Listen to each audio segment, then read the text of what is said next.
nhà thọ bẹ pon cua tại miền Việt Thiên ca chấm pua crom nè đại châu chất bẩn lất là miền cá rồi có hai thà video lẹt nặng bầm pol lẹt nặng chân video này ca hay hua cua sa anh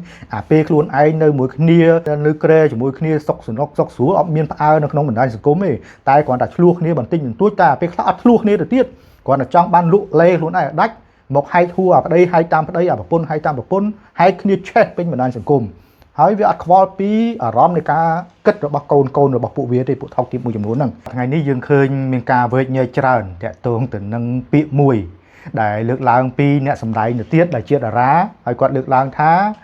cài ná có đối cài nà chỉ này nâng ban này tháp tiếp để tuồng từ xa từ miền thì có được nông ca sầm phiên nâng quạt xua để tuồng từ nâng bành hạp đầy pôn có đôi chia bỏ rọ giống strayឬក៏ហៅថាអ្នកនិយាយថា Skyna ក៏ដូចជា Skyna ហ្នឹងគាត់លើកមកនិយាយតើតងទៅនឹងរឿងនេះអញ្ចឹងជាសំណួរសួរថាតើបុគ្គលសាធារណៈដូចជាគាត់ដូចជាតារាអ្វីជាដើមហ្នឹងគួរតែលើកពាក្យអញ្ចឹងយកមកនិយាយដែរឬអត់ដែលពាក្យនេះវាអាចប៉ះពាល់ខ្លាំងណាស់ទៅដល់បរិសុទ្ធទូទៅតែម្ដងហើយជាសំណួរសួរថាតើឪពុកគាត់ឬក៏សាច់ញាតិរបស់គាត់មិនមានមនុស្សប្រុសឬក៏យ៉ាងម៉េចតើឪពុកគាត់ជាមនុស្សប្រុសឬក៏ជាមនុស្សស្រីអញ្ចឹងការលើកឡើងថាអាឆ្កែណាក៏ដូចអាឆ្កែណាហ្នឹងវាប៉ះពាល់ទៅដល់តែលើបរិសុទ្ធទូទៅឬក៏ប៉ះពាល់ទៅដល់ឪពុកម្ដាយរបស់ឪពុករបស់គាត់ដែរអញ្ចឹងយើងយល់ថាពាក្យហ្នឹងវាគ្រាន់ជាពាក្យការនិយាយលេងសើចតគ្នានៅក្នុងបណ្ដាញសង្គមឯងហើយក៏មានមនុស្សជាច្រើនលើកមកនិយាយនៅពាក្យហ្នឹងដែរតែជាសំណួរសួរថាតើក្នុងនាមជាមនុស្សសាធារណៈឬក៏ហៅថាបុគ្គលសាធារណៈដោយសារតែគាត់ក៏ជាតារាមួយរូបហើយគាត់លើកពាក្យអញ្ចឹងយកមកនិយាយក្នុងការផ្ដល់បទសម្ភាសន៍ឬក៏ហៅថា podcast មួយហ្នឹងជាសាធារណៈហ្នឹងវាគួរតែត្រូវបានលើកសំគួរតែលើកឲ្យអត់បើក្នុងករណីគាត់និយាយក្នុងនាមពួកម៉ាក់គាត់ឬក៏និយាយក្នុងផ្ទះគាត់ឬក៏និយាយលក្ខណៈឯកជនជាមួយគ្នារបស់គាត់អាហ្នឹងវាមិនសូវជាចោលបញ្ហាទេតែអាការលើកពាក្យដែលជាអសរោះគឺហៅថាពាក្យនៃការប្រមាថណាមួយទៅលើបរិសុទ្ធក៏ដោយទៅលើស្ត្រីក៏ដោយមិនគួរត្រូវបានប្រើប្រាស់ជាសាធារណៈទេទៅលើរឿងនេះហើយបងប្អូនប្រជាពលរដ្ឋក៏ផ្ទុះប្រតិកម្មច្រើនដែរទៅលើអ្នកលើកឡើងមកនិយាយនឹងនិយាយស្ដាប់គឺអ្នកនាងកឹមលីសាដែលជាអ្នកចម្រៀងក៏ដូចជាធ្លាប់ជាតារាសម្ដែងហ្នឹងតែការលើករបស់គាត់ហ្នឹងគឺវាមិនមែនជាពាក្យរបស់គាត់បង្កើតថ្មីទេដោយសារតែពាក្យនេះគឺគាត់បញ្ជាក់ឲ្យគាត់លើកតគ្នានៅក្នុងបណ្ដាញសង្គម TikTok ដែលគេតែងតែនិយាយអញ្ចឹងយើងក៏មិនចង់ដាក់បន្ទុកបាទនេះថាខ្ញុំក៏មិនចង់ដាក់បន្ទុកអីទៅលើគាត់ដែរគាត់ខ្ញុំចង់លើកឧទាហរណ៍នៅរឿងនេះមកនិយាយក្នុងបណ្ដាញសង្គមនេះដើម្បីឲ្យបងប្អូនចូលរួមពិចារណាទាំងអស់គ្នាថាតើពាក្យអ្វីដែលយើងគួរតែនិយាយហើយយើងឈរនៅក្នុងតំណែងឬក៏ហៅថាមជ្ឈដ្ឋានជាមនុស្សសាធារណៈរបស់មហាជនទៅទៀតដែលជាតារាជាអ្នកសម្ដែងជាអីហ្នឹងគេហៅថាមនុស្សបុគ្គលសាធារណៈហើយគឺជាមនុស្សរបស់មហាជនតើពាក្យមួយណាដែលយើងគួរតែនិយាយពាក្យមួយណាដែលយើងគួរតែមិនគួរនិយាយពាក្យខ្លះវាត្រូវនិយាយបានន័យថាពាក្យខ្លះវាពិតមែនតែក៏មិនគួរនិយាយដែរហើយដូចជាពាក្យឆ្កែណាក៏ដូចឆ្កែណា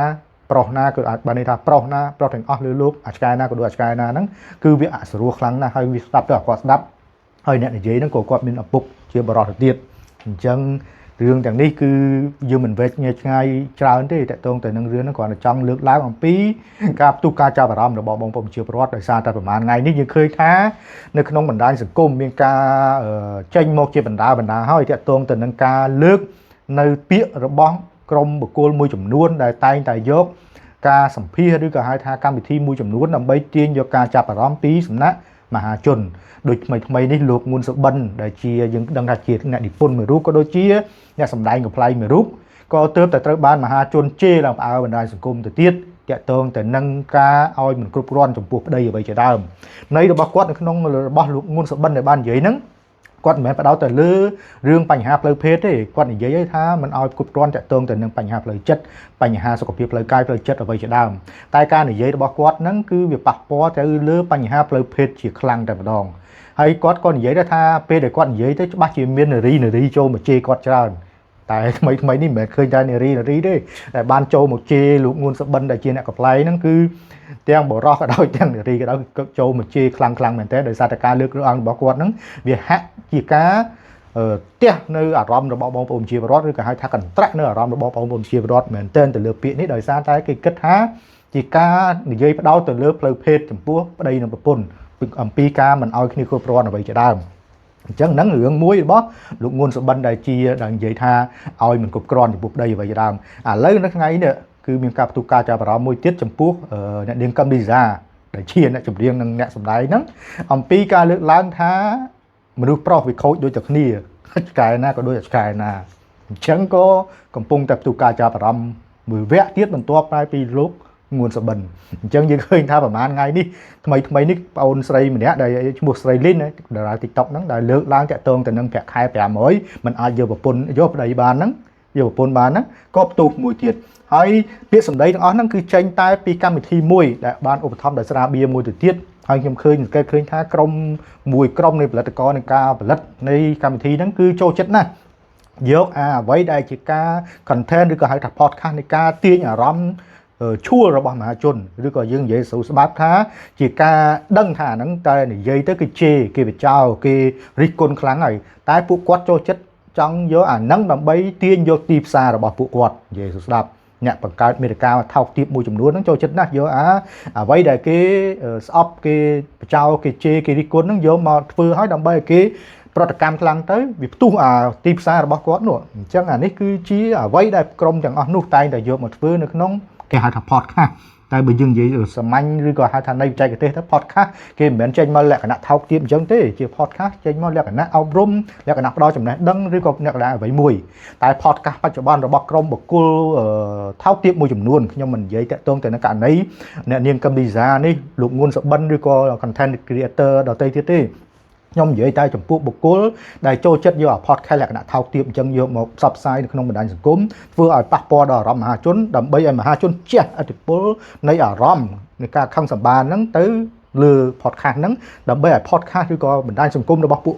ក្រុមទាំងនោះវាចែកចាយបានទូលំទូលាយយើងនិយាយស្ដាប់បានន័យថាចូលចិត្តឲ្យគេជេរបចោដើម្បីបានភាពល្បីល្បាញរបស់ខ្លួនក្នុងការលក់ផលិតផលឬក៏លក់អ្វីជាដើមដូចកន្លងទៅក្រុមលក់លេមួយចំនួនដែលតែងតែយករឿងប្តីប្រពន្ធឯងមកឡាយជេរបចោគ្នាបរិហាគេនៅក្នុងបណ្ដាញសង្គមដើម្បីឲ្យផ្ទុះនៃការចាប់អារម្មណ៍ហើយប្រកាសលក់លេប្រកាសលក់ប្រេងខ្យល់ប្រកាសលក់អ្វីជាដើមអានេះបងប្អូនប្រហែលជាយល់ហើយអញ្ចឹងយើងឃើញថាតើទាំងអស់ហ្នឹងខុសមកពីក្រុមអ្នកនិយាយហ្នឹងឬក៏ខុសមកពីផលិតករឬក៏ហៅអ្នកដឹកនាំនៃការផលិត podcast ទាំងអស់នោះខ្ញុំថាកំហុសនៃអ្នកនិយាយហ្នឹងប្រហែលជា 40% តែកំហុសនៃក្រុមអ្នកដឹកនាំធ្វើកម្មវិធី podcast ឥឡូវទាំងអស់នោះគឺវាលើសលប់ទៅពេកវា 60% ហើយដោយសារតែក្រុមអ្នកនិយាយទាំងនោះគឺត្រូវបានអញ្ជើញដោយក្រុមផលិតករថោកទាបទាំងនោះដើម្បីយកមកនិយាយដើម្បីទាញទីផ្សាររបស់ពួកគេដើម្បីនិយាយគេជេរបចោលទៅទាញទីផ្សារដើម្បីប្រមូលផលិតផលអ្វីមួយតាមការចង់បានរបស់គេអញ្ចឹងទៅអញ្ចឹងកំហុសខ្លាំងគឺទៅលើអ្នកផលិតកម្មវិធីហ្នឹងហើយអ្នកនិយាយនេះក៏មិនបានន័យថាមិនខុសដែរគឺខុស 40% ដោយសារតែដឹងថាហ្នឹងនិយាយទៅគេជេរដោយលោកងួនសបិនដែរនិយាយរឿងថាមិនអោយប្តីគ្រប់គ្រាន់អីហ្នឹងគាត់និយាយថាខ្ញុំនិយាយទៅរឿងនេះទៅដឹងថាស្រីជេរហើយហ្នឹងដឹងបានន័យថាអ្នកទាំងអស់នោះដឹងតែចូលចិត្តណាស់ធ្វើអារឿងអញ្ចឹងហើយមូលហេតុអីបានក្រុមផលិតករឬក៏ហៅថាក្រុមអ្នកផលិតមាតិកាថោកទាបមួយចំនួនខ្ញុំបញ្ជាក់ម្ដងទៀតថាខ្ញុំមិននិយាយផ្ដោតទៅលើរឿងប្រពន្ធមិនគ្រប់គ្រាន់ប្តីមិនគ្រប់គ្រាន់ឬក៏រឿងតាក់ទងអានឹងបរោះខូចឆ្កែណាក៏ដូចឆ្កែណានេះទេខ្ញុំនិយាយផ្ដោតជារួមជាឧទាហរណ៍បានន័យថាដោយសារតែមានក្រុមបុគ្គលថោកទាបមួយចំនួនតែចូលចិត្តយកអារឿងអញ្ចឹងធ្វើឲ្យមានការផ្ទុះការវេកញែកនៅក្នុងបណ្ដាញសង្គមដោយសារតែក្រុមទាំងអស់នោះដឹងថាប្រព័ន្ធ Facebook ប្រព័ន្ធ TikTok ប្រព័ន្ធ AI algorithm របស់ប្រព័ន្ធបណ្ដាញសង្គមទាំងអស់ហ្នឹងគេនឹងចាត់បាននៅពេលដែលមាន engagement ច្រើនឬក៏មានការជជែកវេកញែក share ច្រើននៅក្នុងវីដេអូណាមួយប្រព័ន្ធអស់ហ្នឹងវានឹងជួយរុញឲ្យវីដេអូហ្នឹងឲ្យល្បីលឿនអញ្ចឹងអ្នកធ្វើទាំងអស់ហ្នឹងគេដឹងអា technique នៃការប្រព័ន្ធទាំងអស់ហ្នឹងអញ្ចឹងហើយគេទាញយកការចាប់អារម្មណ៍របស់បងប្អូនប្រជាពលរដ្ឋបើទោះជាការចាប់អារម្មណ៍ហ្នឹងលក្ខណៈថោកទាបក៏ដោយការអារម្មណ៍នៃការជេរបចោលក៏ដោយតែឲ្យតែប្រព័ន្ធវាឃើញថាមានការចែករំលែកច្រើនមានការបញ្ចេញមតិច្រើនទៅលើរឿងហ្នឹងបើទោះជាជេរក៏ដោយក៏ប្រព័ន្ធនឹងវារុញអញ្ចឹងបើដោយសារតែក្រុមថោកទាបទាំងអស់ហ្នឹងដឹងថាបណ្ដាញសង្គមយើងបងប្អូនប្រជាពលរដ្ឋមួយចំនួនដែលប្រើប្រាស់បណ្ដាញសង្គមមួយចំនួនខ្ញុំមិននិយាយទាំងអស់ទេខ្ញុំនិយាយតែមួយចំនួនដែលចូលចិត្តមើលអារឿងគ្រួសារគេហែកគួរគ្នាចូលចិត្តមើលអារឿងគេនិយាយអីគេជេរគេបចោលចូលចិត្តមើលអារឿងអីដែលវាបែកស្លុយអារឿងអីដែលវាធ្វើឲ្យវក់ដល់ខួរក្បាលមនុស្សក្នុងការគិតហ្នឹងចូលចិត្តមើលឲ្យចែករំលែក share ចូលចិត្ត comment នៅក្នុងរឿងហ្នឹងទៅទៀតអញ្ចឹងនេះហើយគឺជាតពុកឬក៏ហៅធ្នាក់ទាញក្រុមផលិតករថោកទាបមួយចំនួនខ្ញុំនិយាយតែផលិតករថោកទាបដែលផលិតcontent បែបចង្រៃអញ្ចឹងទេខ្ញុំមិននិយាយប៉ះពាល់ទៅនឹងអ្នកដែលផលិត content ល្អទេចំពោះបុគ្គលថោកទាបឬក៏ថាផលិតករថោកទាបមួយចំនួនហ្នឹងដឹងថា បណ្ដាញសង្គមយើងបច្ចុប្បន្នហ្នឹងគឺចូលចិត្តមើលអញ្ចឹងទើបរុញអារឿងអញ្ចឹងឲ្យយើងឃើញច្រើនអញ្ចឹងហើយបើសិនជាបងប្អូនបញ្ឈប់អាការចូលទៅមើលក្រុមពួកថោកទាបទាំងអស់ហ្នឹងឈប់ចូលទៅខមមិនឬក៏ share បើយើងឃើញថាហ្នឹងវាអាក្រក់ឬក៏វាចូលចិត្តធ្វើអញ្ចឹងហើយយើងអស់វាចោលឬក៏ចុច report page វាចោលចុច report page តែ2 3ថ្ងៃ4-500ពាន់បានថា4-500 report ឬក៏10000 report page ហ្នឹងវាដាច់អូតូហើយអញ្ចឹងបងប្អូនចូលរួមធ្វើអញ្ចឹងទៅបងប្អូននឹងលែងឃើញអាមាតិកាលក្ខណៈបំពុលសង្គមលក្ខណៈបំពុលខួរក្បាលលក្ខណៈបំពុលដល់យើងដែលជាប្រជាពលរដ្ឋក៏ដូចជាក្មេងៗកូនយើងចំនួនក្រោយទៅទៀតអញ្ចឹងតកតងទៅនឹងអាការផ្សព្វផ្សាយមាតិកាលក្ខណៈបៃស្លុយក៏ដូចជាមាតិកាលក្ខណៈបំពុលសង្គមឲ្យគេជេរគេបិចោលនេះសួរថាតើវាប៉ះពាល់អ្វីខ្លះដល់សង្គមទី1ប៉ះពាល់ទៅដល់សណ្ដាប់ធ្នាប់សង្គមទី2ប៉ះពាល់ទៅដល់ការប្រើប្រាស់បណ្ដាញសង្គមដែលយើងជាមនុស្សចាស់ក៏ប៉ះពាល់ទាំងអារម្មណ៍យើងពេលមើលឃើញទៅយើងអារម្មណ៍ឈួលឆាវ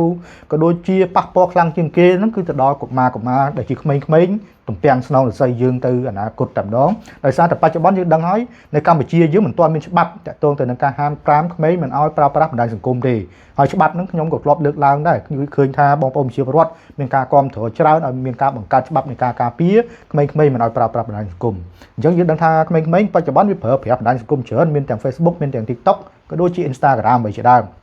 អញ្ចឹងពេលដែលក្មេងៗទាំងអស់មើលឃើញអាប្រភេទមាតិកាលក្ខណៈបំពុលលក្ខណៈជេរបចោលក្ខណៈនិយាយឲ្យវាបៃស្លុយវានឹងធ្វើឲ្យក្មេងៗទាំងអស់នោះវានឹងខ្លាចទៅជាกระดาษសយកប៉ាត់ទឹកខ្មៅមកប្រឡាក់បានតែប្រឡាក់ទៅលើទឹកกระดาษសទាំងនោះដែលវាធ្វើឲ្យក្មេងៗទាំងអស់នោះទៅជាបៃស្លុយទៅជាក្មេងដែលខ្វះការអប់រំយើងនិយាយស្ដាប់ឬក៏ក្មេងឆ្លើយអ្វីជាដើមយើងឃើញបច្ចុប្បន្ននៅក្នុងបណ្ដាញសង្គមក្មេងៗខ្វះការបានន័យថាជះឥទ្ធិពលដែលរងឥទ្ធិពលនៃការជះពីមាតិកាអាក្រក់រងការជះឥទ្ធិពលពីការប្រើប្រាស់បណ្ដាញសង្គមពីអ្នកថោកទាបមួយចំនួនហ្នឹងគឺវាប៉ះពាល់ដល់ក្មេងៗច្រើនមែនទែនឥឡូវក្មេងៗមួយចំនួនហាក់លក្ខណៈបៃស្លុយច្រើនអញ្ចឹងទាំងអស់នេះបើយើងមិនចូលរួមការពារទេយើងដែលជាមនុស្សចំនួនមុននេះដែលជាឪពុកម្ដាយឬក៏យើងទៅមុខទៀតជាទីតាគេឬក៏ទៅទុបបានន័យថាតទៅមុខទៀត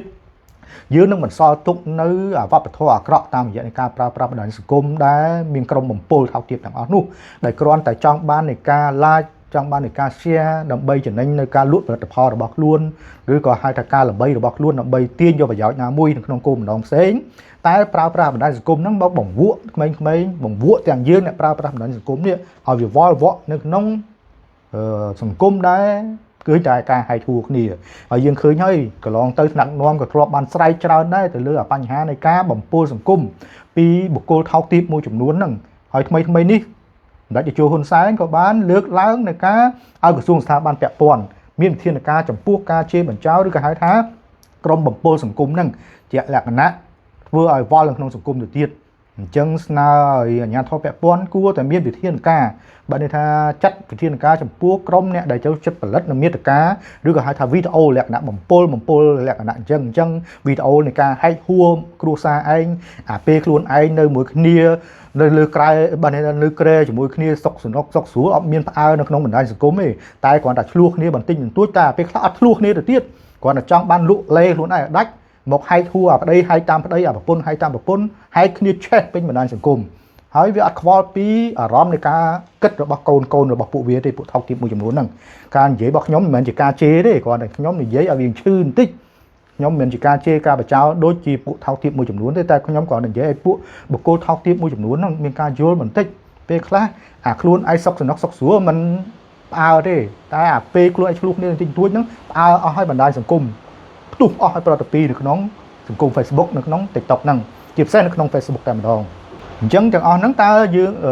ដែលជាប្រជាពលរដ្ឋក៏ដូចជាអាជ្ញាធរនៅក្នុងប្រទេសកម្ពុជារបស់យើងគួរតែបន្តទុកឲ្យក្រុមទាំងអស់ហ្នឹង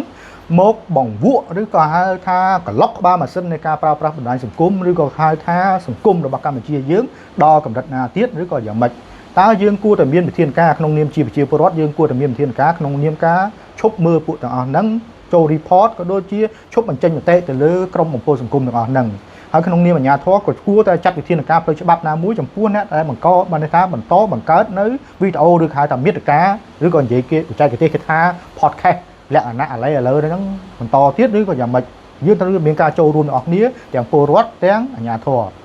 ដោយការបញ្ជាក់របស់ខ្ញុំអញ្ចឹងពលរដ្ឋចូលរួមនៅក្នុងការ report ក៏ដូចជាឈប់តាមដានអាក្រុមពួកបំពុលសង្គមទាំងអស់ហ្នឹង អាជ្ញាធរចូលរួមនៅក្នុងការដាក់វិធានការច្បាប់ដោយសារតែយើងមានច្បាប់ហើយតាក់ទងទៅនឹងការបង្កើតលក្ខណៈបង្កើតវីដេអូលក្ខណៈបំពុលសង្គមទាំងអស់នេះអញ្ចឹងជារួមទៅលើបញ្ហានេះនៅមានតែសំណួរមួយទេដែលត្រូវបានចាំសួរបងប្អូនឬក៏ហៅថាទុកឲ្យបងប្អូនឆ្លើយនៅលើសំណួរនេះគឺសំណួរថាតើ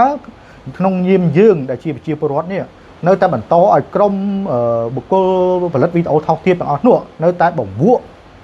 យុវជនកម្ពុជារបស់យើងឬក៏សង្គមកម្ពុជារបស់យើងតាមរយៈនៃការប្រើប្រាស់បណ្ដាញសង្គមនេះដល់ពេលណាទៀតឬក៏ត្រូវមានវិធានការតាមកម្រិតណាចម្លើយមានតែបងប្អូនទេដែលត្រូវចូលរួមឆ្លើយទាំងអស់គ្នាក៏ដូចជាដាក់នៅចម្លើយឲ្យទៅលើរឿងនេះខ្ញុំតាក់ទងទៅនឹងរឿងនេះក៏មិនចង់វែកញែកអីឲ្យវែងឆ្ងាយដែរតាក់ទងទៅនឹងការលើកឡើងតែផ្ទុះបណ្ដាញសង្គមមួយរយៈនេះតែក៏សង្ឃឹមថាមានការចូលរួមទាំងអស់គ្នាបញ្ឈប់នៅការតាមដានក្រុមពួកផលិតករថោកទាបដែលចូលចិត្តផលិតវីដេអូលក្ខណៈបំពុលសង្គមដែលគ្រាន់តែចង់បានការ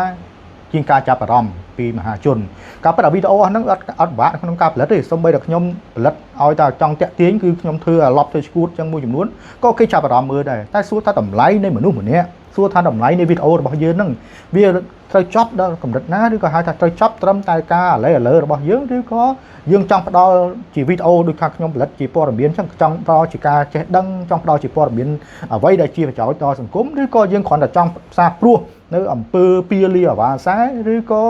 ជាអំពើហាច់ហួរគ្នាក្នុងបណ្ដាញសង្គមឬក៏យ៉ាងម៉េចនេះជាសំណួរសួរទៅអ្នកដែលចូលចិត្តផលិតវីដេអូលក្ខណៈថោកទាបទាំងអស់នោះចំពោះបុគ្គលថោកទាបដែរនៅតែបន្តធ្វើរឿងថោកទាបបាទអញ្ចឹងតាក់ទងទៅនឹងរឿងនេះខ្ញុំក៏មិនចង់វែកញែកឲ្យវែងឆ្ងាយដែរក៏សូមបញ្ចប់តែប៉ុណ្ណេះអរគុណនៅពេលនេះខ្ញុំពុទ្ធិក៏សូមអរគុណនិងសូមគោរពលា